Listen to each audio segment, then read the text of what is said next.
All right, let's talk about someone's social convoy. What the heck is that?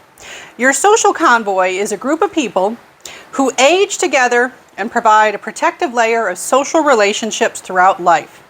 It's kind of like all the folks you can possibly draw on for support. Your social convoy includes family members, friends, acquaintances, and even strangers. Now, in situations where family bonds function like friendship bonds, and you do have families like that, like where members of a family will be best friends with each other, they'll be particularly close. In those situations, relatives can be mainstays of the social convoy, but typically friends.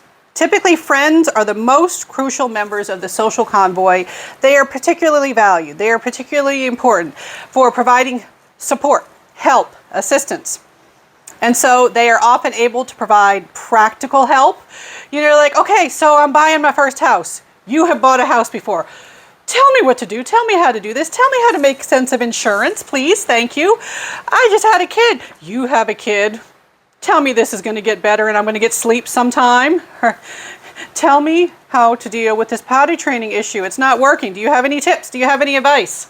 All of those sorts of things. You can get the practical advice from friends. Now, and other things, I can definitely give you an example from recent things. I recently had a death in the family, and we had to do funeral arrangements and all sorts of practical stuff involving meeting with people and doing paperwork. And we had this one, this one family member, is a family member of a family member who was just wonderful. They were like, how can I help? What can I do to help? They did things like going to do certain things with the funeral home, meeting with the person who was doing last will and testament, offering up their services as a notary public for all sorts of stuff. And it was just wonderful to have them there. They really provided that aspect of like, hey, what can I do? What can I do to help here? And technically they're like family of a family, but to me, they were this friend who was just helping out any way they could. All right, now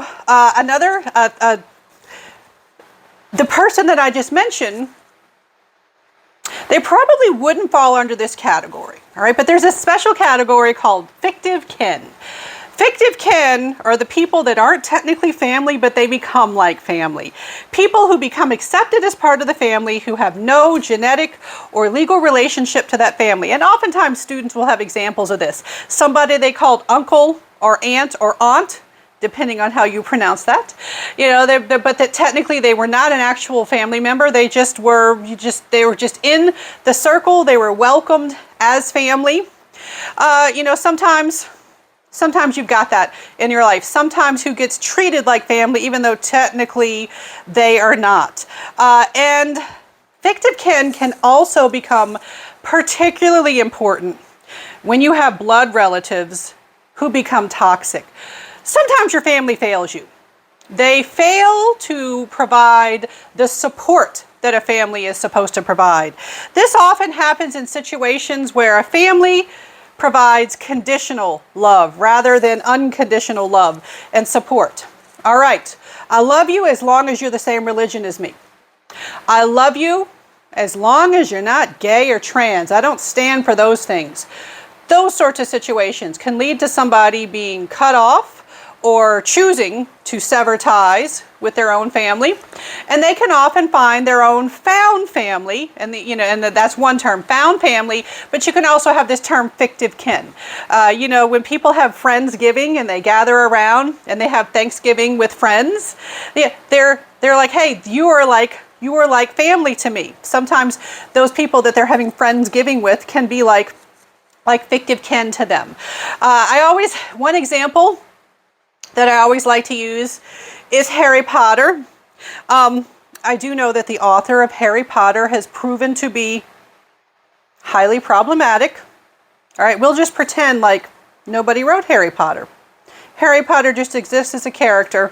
So using Harry Potter as an example does not mean I endorse or approve any of the recent actions and behaviors of the author of Harry Potter.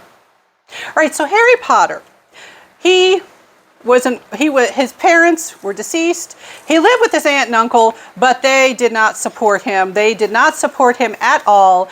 But he ended up being accepted into the Weasley family. All right, so the Weasleys are this large family, 7 kids, and they're just like, oh, come on in. We will treat you like a son. And, you know, some of the classic stuff that shows that he was accepted as a family member is at Christmas time, all the family members got Weasley sweaters with their initials knitted onto them, and he got one too. He got one with a big H on it. That was that symbol of, oh, you're one of us. You are not one of my, you are not my son, but I'm going to treat you like my son. And eventually he became actual family when he married Jenny Weasley. Then he had a legal tie to the family, but up until that point, he acted as fictive kin. Also, early examples where Sirius Black went to live with James Potter, Harry's dad, during earlier generations. He also was fictive kin. All right, so again, using that example not because I approve of anything about J.K. Rowling. Fictive kin can be particularly important for adults who have been rejected from their family in some way. All right. So a lot of folks who who are gay, lesbian, any member of the LGBTQ plus community, they get rejected. They can find their fictive kin either sometimes through internet connections or just work connections, friends, and sometimes they can get that strength, that support. They're starting to try to start organizations where, like, you can sign up, like, hey, I want to be a mom, I want to be a dad to one of these rejected kids or adults, so that you can provide support. You know, you've got love to give. Here we go. So then you're like, hey, let's become fictive kin. I will be your mom. Come get the hug. All right. So next video, we're going to talk about generativity.